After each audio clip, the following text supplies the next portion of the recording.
மக்கள் அனைவருக்கும் வணக்கம். ஒரு சுவாரஸ்யமான நிகழ்வை உங்களிடம் பகிர போகிறேன். நம்ம எல்லாருமே இந்தியாவில் தான் வாழ்ந்துட்டுருக்கோம். இந்தியான்ற கண்ட்ரியில் மக்களாகிய அனைவரும் நம்ம வாழ்ந்துட்டுருக்கோம். ஆனால் நம்ம அதிகமாக பயன்படுத்துகிற வார்த்தை, நான் டிப்ரெஷனாக இருக்கேன், நான் வேதனையில் இருக்கேன், நான் சோகத்தில் இருக்கேன், எனக்கு மன நிம்மதியே இல்லை அப்படின்ற வார்த்தை தான் நம்ம அதிகமாக பயன்படுத்திகிட்டு இருக்கோம். பிரச்சனைகளும் நிறைந்து தான் வாழ்ந்துட்டுருக்கோம். பிரச்சனை இப்போ நம்ம எல்லாருமே என்ன காமனாக சொல்கிற பிரச்சனை எல்லா மனுஷனுக்கும் இருக்குடா அப்படின்னு சொல்லுவோம். ஆனால் ஒரு கண்ட்ரியில் அவங்க வேர்ல்டுலேயே ஹாப்பியஸ்ட் கண்ட்ரியாக அவங்கள தான் சொல்கிறாங்க. யூரோப்பில் உள்ள ஃபின்லாந்து கண்ட்ரியை பற்றி தான் சொல்கிறேன். இந்த கண்ட்ரியில் மக்கள் அனைவருமே சந்தோஷமாக வாழ்ந்துட்டு இருக்காங்க. என்னடா அங்கே வாழ்றது மக்கள் தானடா, எப்படா சந்தோஷமாக வாழ்வாங்க? அவங்களுக்குள்ளேயே நிறைய பிரச்சனை இருக்கும். ஆனால் அங்கே உள்ள ஸ்கீம்ஸ், அந்த கண்ட்ரி மக்களுக்கு ப்ரொவைட் பண்ணுற விஷயங்கள், கல்வி இலவசம், மருத்துவம் இலவசம், ப்ரெக்னெண்ட்டாக இருந்தால் ஊக்கத்தொகை எல்லாமே கொடுக்குறாங்க. எப்படின்னா ஒரு மனிதனுக்கு தேவையான அடிப்படை வசதியை எல்லாமே பக்காவாக ஒரு பியூராக பண்ணி கொடுக்குற கண்ட்ரி தான் ஃபின்லாந்து. இதை பற்றின விளக்கமாக ஒன்று பார்த்துருவோம். இப்போ ஃபின்லாந்து கண்ட்ரி வந்து யூரோப்பில் இருக்குது. யூரோப்பில் உள்ள ஒரு கண்ட்ரி தான் ஃபின்லாந்து.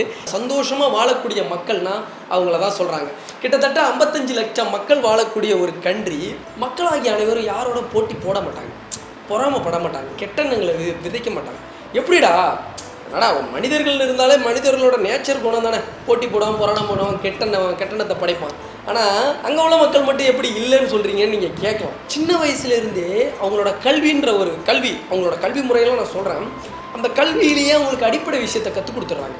போட்டி போடாமல் பொறாமப்படாமல் கெட்டெண்ணங்களை விதைக்காமல் கல்வியிலேயே சொல்லி கொடுத்துட்றாங்க. மனிதர்களை இப்படி தான் கையாளணும், ஒரு மனிதர்கள் ஆபத்தில் இருக்கும்போது நம்ம இப்படி தான் உதவணும், அவங்களுக்கு நம்ம நன்மையை தான் செய்யணும், தீங்கு செய்யக்கூடாது, டிசிப்ளினை சொல்லிக் கொடுக்குறாங்க. அப்போ டிசிப்ளினில் அடிப்படையிலே சொல்லும் போது அந்த மக்களாகிய அனைவருக்கும் ஒரு சுய ஒழுக்கம் வந்துடுது. அந்த சுய ஒழுக்கத்துக்கு ஏற்ற மாதிரி அந்த அரசாங்கம் என்ன பண்ணுது? அங்கே லஞ்சம் கிடையாது, ஊழல் கிடையாது, பாலியல் குற்றங்கள் கிடையாது, கொள்ளை கிடையாது. ஒரு 12 மணிக்கு கூட ஒரு பெண் வந்து வீட்டை விட்டு வெளியில் போகலாம். இவ்வளோ சுவாரஸ்யமான விஷயம். அங்கே மக்கள் வாங்குகிற சம்பளம்லாம் பார்த்தீங்கன்னா 5 லட்சம், 10 லட்சம், 20 லட்சம், 30 லட்சம் பெர் மந்த். அது எல்லாமே நம்மளுக்கு என்னடா இது, நாமளும் தானே அந்த உலகத்தில் வாழ்ந்துட்டு இருக்கோம். அங்கே உள்ள மக்கள் என்னடா இப்படி வாழ்ந்துட்டு இருக்கானுங்க, அவங்களுக்கு எல்லாமே கிடச்சிருது. இப்போ கல்வியை பார்த்துக்கிட்டீங்கன்னு வச்சுக்கோங்களேன், கல்வி வந்து இலவசமாக கொடுத்துருது. யார்? கவர்மெண்ட்டு இலவசமாக கொடுத்துருது. இலவசமாக கொடுத்துருதுன்னா என்ன, ஸ்கூலிங் மட்டும் கொடுப்பாங்கன்னு நினைப்போம். ஸ்கூல் படிக்கிறவங்க குழந்தைங்களுக்கு இலவசமாக கொடுக்கலாம்.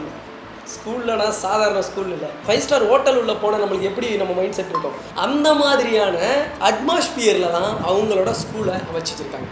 இப்போ ஸ்கூல்னால் எப்படி 5 வயசில் பள்ளியோட சேர்த்துருவோமா? 3 வயசுல சேர்த்துடுறோம். எல்கேஜி யூகேஜின்னு போட்டு அப்படி இப்படின்னு புளிஞ்சு போட்டு 5 வயசில் கொடுத்து 10 வயசில் 15 வயசு, அப்புறம் 20 வயசு 25 வயசு வரைக்கும் கல்வி படிப்போம். டீச்சர்ஸு இப்போ ஒரு ஸ்டூடெண்ட் போய் ஒரு பக்கத்தில் ஒரு மாணவர்கிட்ட போய் கேட்டான்னு வச்சுக்க, டேய் வந்துருச்சா இதை சொல்லிட்டா, டீச்சர் என்ன கேட்குறான் டீச்சர் அப்படின்னு சொல்லுவான். அவங்க கம்பு எடுத்து போட்டு வெளுன்னு வெளுப்பான். அப்போ அந்த ஸ்டூடெண்ட்டுக்கு என்ன தோணும்? இவன் மேலே கோவம். அப்போ என்னென்னா அடிப்படையிலேயே நம்மளுக்கு என்ன சொல்லி கொடுக்குறாங்கன்னா, போட்டி போடு, பொறாமப்படு, பக்கத்தில் உள்ளவங்களுக்கு உதவி பண்ணாத, இந்த கல்வியை தான் நம்மளுக்கு கட்டமைக்கப்படுது. அங்கே என்ன பண்ணுது, உங்களோட குழந்தைங்களை எப்படி 3 வயசில் சேர்த்துக்கிற குழந்தைகள் அங்கே 7 வயசில் தான் ஸ்கூல் சேர்த்து வராங்க. 10 மணிக்கு ஸ்டார்ட் பண்ணுறாங்க, 2 மணிக்கு ஸ்கூல் விட்டுறாங்க. 9 மணிக்கு ஸ்டார்ட் பண்ணுறாங்க, 1 மணிக்கு ஸ்கூல் விட்டுறாங்க. இடையில ஒரு 3-4 மணி நேரம் தான் ஸ்கூலு. அதுலேயும் ஒரு பீரியட் இருக்குன்னு வச்சுங்களேன், 3/4 மணி நேரம் ஒரு பீரியட் இருக்குது, இல்லை 1/2 hour பீரியட் இருக்குது. அந்த பீரியடுக்கு நடுவில் 15 நிமிடம் இடைவெளி விடுறாங்க. என்னடா 15 நிமிடம் இடைவெளியா? ஒரு பிரேக் மாதிரி போயிட்டு வா, டீ குடிச்சிட்டு வா, இல்லைனா போயிட்டு உன்னோட ரெஸ்ட் ரூம் போயிட்டு வரேன் அப்போ எல்லாம் பசங்களோட பேசிக்கிறியா, கலந்து உரையாட்டிக்கோ அப்படின்னு சொல்லிட்டு டைம் கொடுக்குறாங்க ஒவ்வொரு பீரியடுக்கு நடுவில். நம்மளுக்கு எப்படி ஸ்கூல் வந்தோன்னு சைலண்ட் மனுஷன் பேசாமல் இருக்கிறது சைலண்ட். என்னடா இது, பேசினா தானே 4 விஷயத்த கற்றுப்பான், 4 விஷயத்த தெரிஞ்சுப்பான். ஸ்கூலில் சைலண்ட் டைம் இல்லை, சைலண்ட் இதான் நம்மளோடது. இப்போ எப்படின்னா அடுத்து 2 மணிக்கெலாம் ஸ்கூல் விட்டுறாங்க. அது மட்டும் இல்லாமல் இப்போ இந்த 7 வயசுக்கு முன்னாடி இந்த குழந்தைங்களாம் என்ன பண்ணுதுன்னு கேட்கணும். அந்த நாடு என்ன சொல்லியிருக்குன்னா, நீ போயிட்டு நாட்டை எல்லாத்தையும் சுற்றி பார்த்துக்கலாம், அதுக்கு நான் ஃபண்டு ப்ரொவைட் பண்ணுறேன். குழந்தைங்களுக்கு வெல்ஃபேர்னு ஒன்று கொடுத்து ஃபண்டு ப்ரொவைட் பண்ணிவிட்டு அவங்க போய் இந்த உலகத்தை சுற்றி பார்க்கலாம், ஃபேக்ட்ரிஸ் போகலாம், ப்ரொடக்ஷன் எப்படி ஆகிட்டு இருக்கு, அங்கே உள்ள சட்ட ஒழுங்குகள்லாம் எப்படி இருக்குது, இதை எல்லாத்தையும் நீயா போய் பார்த்துக்கோன்னு சொல்லிட்டு 7 வயசு வரையும் டைம் கொடுக்கு. அந்த குழந்தைங்களுக்கு பேரண்ட்ஸுக்கு லீவை கொடுத்துரு, நீ போயிட்டு அந்த குழந்தைங்களை கைட் பண்ணுங்க அப்படின்னு சொல்லிட்டு அவங்களுக்கும் ஒரு பீரியட் ஆஃப் லீவும் கொடுத்துருது வித் சம்பளத்தோட. போய் பார்க்குறாங்க, 7 வயசில் கல்வியும் சேர்த்துட்றாங்க. கல்வி சேர்த்த பிறகு என்ன பண்ணுறாங்க தெரியுமா, 1ஆவது படிக்கிறமானுக்கு அப்படியே கையெழுத்து போட்டு இங்கே ஹோம்ஒர்க் கொடுத்துருவாங்க. வீட்டில் போயிட்டு வரைஞ்சி அவங்க பெற்றவங்க போட்டு அடித்து படிடான்னு எதா இங்கிலீஷு கற்றுட்டா நம்ம நாட்டெல்லாம் பிரில்லியன்ட். நம்மளுக்கு வந்து என்னென்னா இங்கிலீஷ் கற்றுக்கிட்டா நம்ம இன்னைக்கு லட்சக்கணக்கான பணத்தை கட்டி கொடுக்குறதே ஒரு இங்கிலீஷ் கோச்சிங் தான். ஏன்னா அறிவுகட்ட முட்டா போயிடல, அதுக்கு ஒரு இங்கிலீஷ் கிளாஸ் வச்சு ஒரு டீச்சரை தனியாக ப்ரொவைட் பண்ணாலே அவர் 2 வருஷத்துல இங்கிலீஷை கற்றுப்பாங்கடா. அவன் எனக்கு எதுக்கடா 30 வருஷம் 25 வருஷம் 20 வருஷம் இங்கிலீஷ் மீடியத்தில் சேர்த்து விட்றேன் அவன்கிட்ட கேள்வி கேட்டேன்னு வச்சுக்க, அவன்கிட்ட பதில் இருக்காது. ஆனால் ஃபின்லாந்தில் என்ன பண்ணுறாங்க தெரியுமா? இங்கிலீஷே கிடையாது.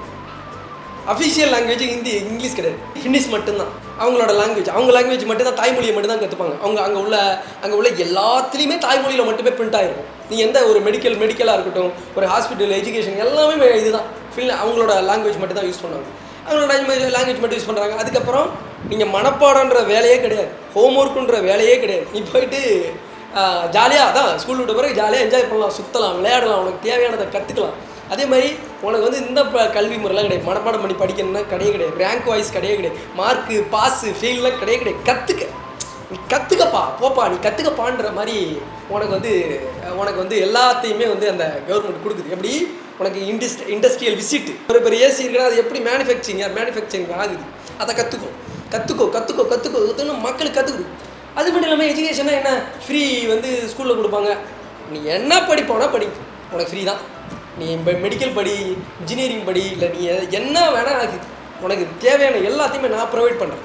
அது மட்டும் இல்லை, நீ இப்போ வெளிநாட்டில் போய் படிக்க போறியா, உனக்கு நான் ஃபண்ட் ப்ரொவைட் பண்ணுறேன். நாடு எப்படி ஒரு கட்டமைப்பு வச்சுருக்காங்க. அதுவும் இல்லாமல் அங்கே உள்ள பாடம்னு ஒன்று இருக்கும்ல, உனக்கு ஒரு ப்ராப்ளம் வருதுன்னா அதை நீ எப்படி சால்வ் பண்ணுவேன், அது ஒரு கிளாஸாக எடுக்கிறாங்க. உனக்கு இந்த மணி வருது, உங்கள் பெற்றவங்க ஒரு 10 லட்ச ரூபா பணத்தை வரும், அதை நீ எப்படி மேனேஜ் பண்ணுவேன் அப்படின்றத கற்றுக் கொடுக்குறாங்க. ஒரு பக்கத்தில் ஒரு மனிதன் கஷ்டப்படுறான், அவனை நீ எப்படி அணுகுவ, அவன் நல்லவன் யார் கெட்டவன் யாருன்னு நீ எப்படி கண்டுபிடிப்பேன், ஒருத்தர் உண்மையிலேயே உதவி தேவைப்பட்டால் அவனுக்கு எப்படி நீ உதவி பண்ணுவேன், இதை சொல்லிக் கொடுக்குறாங்க. ரோட்டில் எப்படி நடக்கணும்னு சொல்லிக் கொடுக்குறாங்க, எப்படி ரோட் அண்ட் ரூல்ஸை ஃபாலோ பண்ண சொல்லிக் கொடுக்குறாங்க. மனிதன் எப்படி சமமாக நடத்தணும்னு சொல்லிக் கொடுக்குறாங்க. சுய டிசிப்ளினை வளர்க்குறாங்க. இப்போ நம்ம இந்தியர்கள்லாம் போயிட்டு நினச்சிங்க, ஒரு குப்பையை தூக்கி அந்த ஒரு பொது இடத்துல போட்டுன்னு வச்சுங்களேன், அவன் வந்து கேட்பான், இதை இதெல்லாம் இங்கே போடக்கூடாது, இதெல்லாம் தப்பான விஷயமாச்சு, நீ யாருன்னு கேட்பான். அதை எடுத்து பக்கத்தில் இருக்க டஸ்ட்பினில் போட அவன் சொல்லிவிடுவான். யார்? சின்ன குழந்தை, 10 வயசு குழந்தை சொல்லிக் நமக்கு சொல்லிக் கொடு. அந்த மாதிரியான விஷயங்களில் அவங்க ரொம்ப ஃபோக்கஸ் பண்ணுறாங்க. அதே மாதிரி அவங்களுக்கு பாடம் எடுக்கிற டீச்சர்ஸ் இருக்காங்க பாருங்க, அவங்களாம் வந்து சூப்பர். எப்படின்னா வந்து சாதாரண ஆள்லாம் இப்போ நம்ம நாட்டில் என்ன பண்ணுவோம், ஒரு டிகிரி படிச்சுட்டு எக்ஸாம் எழுதி பாஸ் பண்ணிட்டா டீச்சர்ஸ். அங்கே அப்படி கிடையாது, அவங்க கிரேட் இருக்குது. அவங்க வந்து இந்தந்த குவாலிஃபிகேஷன் இருந்தால் மட்டும்தான். பொறுமை வேணும், மக்களுக்கு இப்போ எளிதாக புரிகிற மாதிரி நீ சொல்லிக் கொடுக்கணும் அப்படின்றதுல அந்த நாடு வந்து ரொம்ப கவனம் செலுத்துது. மாணவர்களும் டீச்சரும் அவ்வளோ அந்யோன்யமாக இருப்பாங்க, அவ்வளோ ஒரு சந்தோஷமாக. ஆனால் நம்ம இதில் ஸ்கூலு அப்பா போகலப்பா அப்படின்னு சொல்லிட்டு எல்லாம் அழுதுகிட்டு நிற்கிற குழந்தைகள் தான் ஜாஸ்தியாக இருக்கும். ஸ்கூல் போகிறதுக்கு மோஸ்ட்லி நம்ம ஸ்கூல் காலேஜஸ் யாராக இருந்தாலும் சரி, கண்டிப்பாக சரி போகிறதுக்கு விருப்பம் இருக்காது. ஏன்னா நம்மளோட சிஸ்டம் அப்படி மார்க்கை புஷ் பண்ணி தள்ளும் நம்மளை. மார்க்குன்னு ஒரு பக்கம் டீச்சர்ஸ் தள்ளுவாங்க, ஒரு பக்கம் பேரண்ட்ஸ் தள்ளுவாங்க, ஒரு பக்கம் ரிலேஷன் தள்ளுவாங்க. ரிசல்ட்டு ஒன்று இருக்காது. அப்படி தான். அப்போ ஃபின்லாந்தில் இதை பயன்படுத்துகிறாங்க. மார்க் பெரிய விஷயம் கிடையாது, இதை எல்லாத்தையும் பயன்படுத்துகிறாங்க. அதுக்கப்புறம் படித்து முடித்தோன்னு வேலை தான் எப்படி, சும்மா நீ நார்மலான படிக்காதவன் வேலை பார்த்தாலே 3.5 லட்சம் 4.5 லட்சம் சம்பளம் இந்தியன் ருபிக்கு.